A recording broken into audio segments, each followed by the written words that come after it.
not mine. All right, speaking of the NBA, Anthony Edwards he was in a really bad draft, and he was the only really great player, I think, out of a bad draft. And he's been in Minnesota, and Kevin Garnett was in Minnesota for a long time, and then eventually had to leave to get a championship with the Boston Celtics. And Minnesota's always been a franchise that has some really interesting players, but, they got to get out of there to win. And I think it's always an advantage if you can stay a Kobe Bryant, a Derek Jeter, where you can just stay in your place and win forever. I'm not anti-mobility. I'm all for mobility. In baseball, there's just a handful of franchises that can spend big money. Yankees, Dodgers, Braves, Astros. A lot of these franchises, you got to go there to win championships if you really care about championships. As good as the Minnesota Twins maybe run, or as great as the city is, you paid Joe Mauer 20 years ago, and you can't pay anybody else. And in the NBA, there are some glamour franchises. The face of the league has overwhelmingly been like Philadelphia, Boston, L.A., maybe a Miami. It doesn't end up in Cleveland much. LeBron James, who was a star when he was 16, changed that. So can Anthony Edwards be the face of the NBA, a league that's increasingly international and is dying for a face of the NBA because KD, LeBron, and Steph are out of the playoffs, and that's not good. And I said it a couple of weeks ago. Are we at an inflection point here? Does he want to be MJ? Or does he want to be Neek? And to be MJ, you got to embrace face of the league, and you got to win several titles. One will not do. Barkley was great. I'm going to let the rest of this go, but what is this obsession with trying to figure out the face of the league? I mean, seriously, the NBA, we talk about this all the time, that the NFL is so dominant, and the NFL is dominant for other reasons than just the field of the play. Of the actual construct of it being a physical game, and there's only so many games for each team playing and all that. That has it all going for it. But the other thing that the NFL does is that it's not just about the players, right? It's about the jersey. It's about the name. It's not the names on the back. It's the name on the front, right? It's like the old cliche, which I think there is a tremendous amount of truth to that. You have Kansas City fans who are big Mahomes fans and Chiefs fans, but if they traded Mahomes, or if Mahomes said, I want out of Kansas City, and they go somewhere else, a lot of people would not be Mahomes fans anymore. They would stay Kansas City Chiefs fans. And Mahomes would kind of be the enemy. Now, to some degree, that, of course, happens in the NBA as well, but not as extreme. People follow players. A lot of people are Kevin Durant fans. A lot of people are Steph Curry fans. So if Steph Curry left the Golden State Warriors and said, all right, nothing's doing here, I'm going to go down to Miami, people would be Steph Curry fans. They would jump and buy those jerseys, Miami Heat Steph Curry jerseys. Now, again, of course, this can happen with football players as well, but basketball players, the actual players themselves, are what are marketed as the big deal, the thing that matters the most. So and this is what I said before when we were talking about this, that it becomes a self-fulfilling prophecy, that it just becomes all about the players, all about the players, all about the players. And that if the players aren't exciting enough, then the ratings take a hit. That is the problem. Make the game itself the product, not the player. And everyone's culpable in this, whether it be the media, whether it be the play-by-play and, color commentators during the game, the NBA itself, because nothing's more annoying when you're watching a game. Put it this way, Anthony Edwards played amazing. And if you're a Minnesota Timberwolves fan, I love the Timberwolves. I love Anthony Edwards. I'm predicting them to beat the Nuggets. So do not take this as a negative. But they kept talking about, Reggie Miller kept saying, is he the best, two-way player? Is he the best two-way player? Is he the best two-way player? And he just kept saying it again and again and again and again. And I'm thinking, I get it. He's amazing. Lean into it when he's doing amazing stuff. It's awesome. He put up, 43 points or whatever it was. Talk about it. But there's also so many other players on the court right now. And it's just that's what's annoying. If Jokic was having a pretty big game, all they would is talk about Jokic nonstop. That's all they do. They just get focused on this one thing and just talk about it again and again and again and again. And it's obnoxious. It's annoying. Anytime LeBron James is on the court, all they talk about is, this is his 21st year in the league. This is his 21st. He is 39 years old. He is 39 years old. I get it. Everyone gets it. Everyone watching the game knows how old LeBron James is. We know he's been playing for a million years. We're not dumb. We're obviously fans of basketball if we're watching this game at 11:30 at night. Talk about something else. Talk about the game. Talk about other players. Share the wealth. So this idea of just trying to concentrate it, because this is what Colin is saying. and I'm gonna, again, I promise you, I'm gonna let it play. I gotta rant on this because he's like, in order to be the face of the league, you gotta win multiple championships, this, that, and this. And it's like, okay, so let's say Ant isn't, fortunate enough to win 2, 3, 4 rings. That means he just can't be the face of the league now? According to what? And that's what's frustrating, is that the NBA has created these rules, either intentionally or unintentionally, and now everyone's forced to live in them, and it's absurd. It's absurd, because I do agree with Ant. For Ant to truly be the face of the league, he has to win the championship this year. And if he doesn't, let's say Jason Tatum wins and the Celtics win, I think Jason Tatum then gets like a skyrocketed to the face of the league. So it's an obnoxious talking point, I find, personally. Great, never the face of the league. And the West is deep, and it's loaded, it's young, and the teams are all getting better. Now, it took MJ years to break through the Pistons and the Celtics. And I'm watching Minnesota beat Denver in Denver, and I'm thinking, at 22 years old, is this kid breaking through? He's got several things that remind me of Michael Jordan. He's got that relentless energy. Like Jordan could play 36 holes of golf and then beat the Celtics later that night. This kid's got energy that's hard to duplicate. And the second thing is, he has an attack personality. Jason Tatum's a nice kid. Ant wants to dunk on you and talk trash to you and guard the best guy. And that's very, very MJ, and it's very attractive. We like our athletes to be aggressive. So, no, you tell us that we need them to be aggressive, and that's why people like them. Steph Curry, you guys did not elevate, and yet everybody became obsessed with him, and he is, a baby-faced, ear-to-ear, smiling type of guy. And I want to make another video, which I'm going to make, is the whole thing that happened with Patrick Beverley. Like, we like it when they're winning or whatnot, but when they're losing and you're still talking that trash and being problematic. And again, I do not think Anthony Edwards is a problem at all. But again, it's just like, what do we want to elevate as a society? The people who are really kind, who are really nice, who are also balling and doing well, which is, the Steph Currys of the world. Or do we want to glorify the talking trash and do they always wanted to have it both ways, because if that's the case, then you have to deal with Patrick Beverley, because you're always going to push things to the limit. You're always going to have the players that are going to take it a notch too far. We just don't live in a perfect world. So you can't on one side say, I love when this player talks trash and says all these types of things and even gets physical and rough, which people will definitely even say that about, whether it be Draymond Green or any of the other players of the past, Shaq or whatever. But then when it's done by a player who maybe is not as good, it's completely awful. And don't get me wrong, what Patrick Beverley did was more extreme, but it's just like they're in the same category here. There's not that many. When you go back to the 70s, there's not that many NBA icons. There's been a lot of great players, but the icons generally look different and play different. I mean, Shaq's power, Magic's size at point guard, Larry Bird's passing and shooting. He was a forward. When I watched basketball in the 70s, forwards couldn't shoot. Larry Bird walked into the league and was the best shooter and the best passer, and he was a forward. Michael Jordan's relentlessness and style and aesthetics. And Edwards has a lot of that. He will dunk sometime during the game, and you'll go, wow, and then he'll often say something relatable and funny after the game. And it's not that I doubt him. I said this a week ago. I think we're at an inflection point. The league is looking for a face of the league. A lot of the international guys don't want to necessarily be there. It helps to play college basketball a little. We meet you there. I thought it could have been Zion years ago. No. Ja Morant maybe. No. It looks like at 22 years old, Ant Edwards could be the guy. He doesn't have to win this series. He does not have to win now. He's so young. But I did watch the game this weekend, and I thought, he's easily the best player on the floor. Jokic didn't play well. Jokic did not play well. I'm sure he'll rebound, though Minnesota's so big they'll make it tough for him. A lot of fun. He was absolutely the best player on the floor in that game. 25 in the first half. Took a little break in the third quarter. That's okay. He's human. He can't play at that level the entire game. But when it was over, I thought to myself, okay, I still like Denver, but, man, they're not going to have an answer athletically. They don't really. So, okay.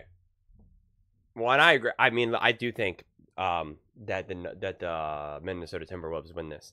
I think what makes Anthony Edwards so exciting, because I've been saying this a lot now, that these younger players typically don't win, that it's a lot harder for them to win, that you see, most of the greats outside of them being drafted playing with already existing greats, like Kobe and Shaq, or, Magic and Kareem, that it takes years. It took years for Michael Jordan to win, LeBron James to win, Jokic, Giannis, like that. These guys are not winning when they are 21, 22, 23 years old. So that is what makes Anthony Edwards so fascinating right now. Granted, he is surrounded by two older, mature guys. Cat, that matters. I understand that Cat is no longer, the leader of that team in a way, even though he's been with Minnesota forever at this point. But like, his age and experience matters. He's also an unbelievable player. Make no mistake about it. Same thing as well as Gobert, right? So like, it's really a beautiful, perfect setup. Magic Johnson is not winning all these rings if Kareem Abdul-Jabbar is not there when he first gets drafted. It's just to act like he would have is just, you can't just take away Kareem and say, oh, Magic still would have won. It's like, what are we talking about here? Not at all. Kobe, when he was early in his career, he was not winning a championship without Shaq. He's even admitted that. He's even said, of course I wasn't going to win any rings without Shaq, And of course I wouldn't have won any rings without, oh my God, the guy that, replaced Shaq. I can't think of his name. The Spanish guy. God, I'm the worst with names. So all of these things matter, but it's really exciting to see Ant show so much basketball maturity. And quite honestly, as I've already said, like, I'm not a fan of actually the trash talking. I didn't like some of that stuff. That's just me personally. Maybe I am already becoming an old man. Get off my grass. It's just not my favorite thing. But on the scale of things, it's not, it's not as bad. It's not like what I see Luka doing, which I really, really don't like.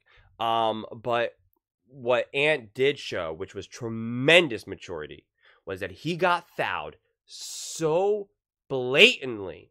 Okay, and then also got a technical for just staring at someone, and yet he didn't make a huge deal about it, right? He didn't continue to bark and scream and carry on and be like, what the heck? Like, he was upset, obviously. He talked to the refs, but he did it in a very mature way. Something that you don't see Luka do, that you don't see the Draymond Greens of the world do. Like, you don't see that. And yet he did plead his case, and he did more than what a Steph Curry would do, because Steph Curry kind of just takes it on the chin and just kind of like stares off and then chews on his mouth guard. And sometimes you're just like, come on, Steph, like, stand up for yourself. What are you doing? And granted, Draymond takes that, that role, but you're just kind of like, oh my God, Steph, like, I understand it. You're a good Christian guy and you want to like keep your composure, but like, sometimes you got to like shake the ref and let him know what you feel. And he doesn't do that. So I think Ant does have a pretty good balance of just being like, listen, what is going on here? Like, I'm not a wild maniac who's screaming at you 24/7. So when I do say something to you, like, listen to me. Like, this is absurd. So I think Ant, has showed maturity way above his years. But I'm really interested to see how this series goes and what it does for his personality. Because let's say he does win. Let's say they go off, they win the championship, and he gets the MVP. I wonder what that would do for his personality. I think he will essentially be the next iteration of MJ or Kobe if that happens, where it's just like, look what I did, look what I accomplished. I got the ring, I got the bag, I got the points, I got the jewelry, I got everything. Man, I'm 23 years old. I am setting that. You guys thought LeBron was the next GOAT after MJ? You're mistaken. It's me.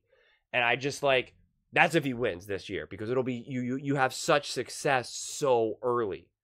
And there is some issues with that sometimes. There just is. I know if you're a Minnesota Timberwolves fan, you don't want to hear it, but it's like it becomes very similar to a child celebrity, right? Like, they always, 99% of the time, they have problems. When you get super famous, as they get older, they start to have serious problems. So when you have too much success too fast, it can be problematic. Now, again, I think Ant has a good head on his shoulders, but he obviously is cocky. He obviously has a lot, what's the word I'm looking for? Bravado. And I am concerned that if he's not humbled enough early enough, that it could go unchecked. Quite frankly, it's kind of what happened to Draymond Green. Draymond Green had some success early on, and he felt the confidence of, you have the Steph Curry and the Klay Thompson and even KD. He got in a fight with KD, who helped him win 2 rings, where Draymond literally came and begged him, come to us, we need you, and then was so comfortable, was so cocky, said, we don't need you, we won before you.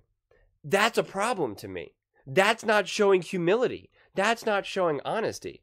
And to be very clear, I am not saying that that's what Anthony Edwards is on the track to be. Again, if you're a Minnesota fan, do not come at me and yell at me and say that I'm anti-Minnesota. I love Minnesota before the playoffs even started. I love them. And I love Anthony Edwards and Cat too. I want to see Cat succeed, quite honestly, more than anyone. I feel like, he deserves it.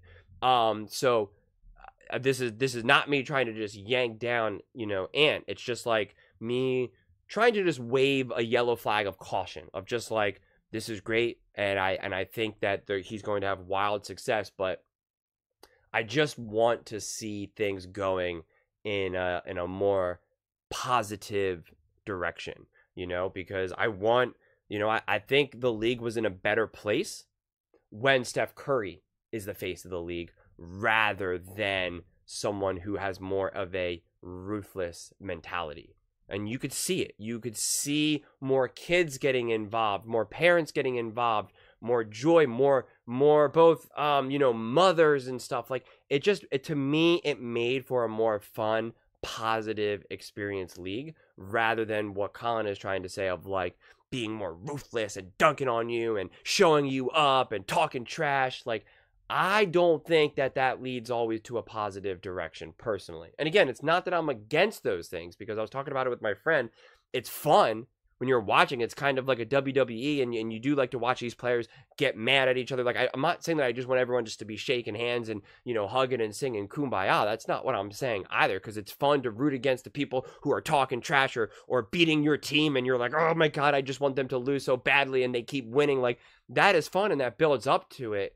But I just think we can't have all of these issues in competition, whether it be, like when we talked about this with Angel Reese and Caitlin Clark, like whether it be because of more controversial issues or fan hatred or, whatever it is, but then talk up these things that only turn up the volume of the experience, and then just be like, well, I can't believe this happened. It's like, well, I can, because you're doubling down on it. You're doubling down on the intensity of the moment. So of course it's going to overflow, like that's just a reality. So I don't know. I think Anthony Edwards is at a fascinating thing. The good news is that I think has a great organization behind him, a stable organization now as well, a great coach, a great team around him, both like on the court and off the court. So I think Anthony Edwards will be good to go, and won't have maybe some of these issues of like an unchecked, like great talent. Because again,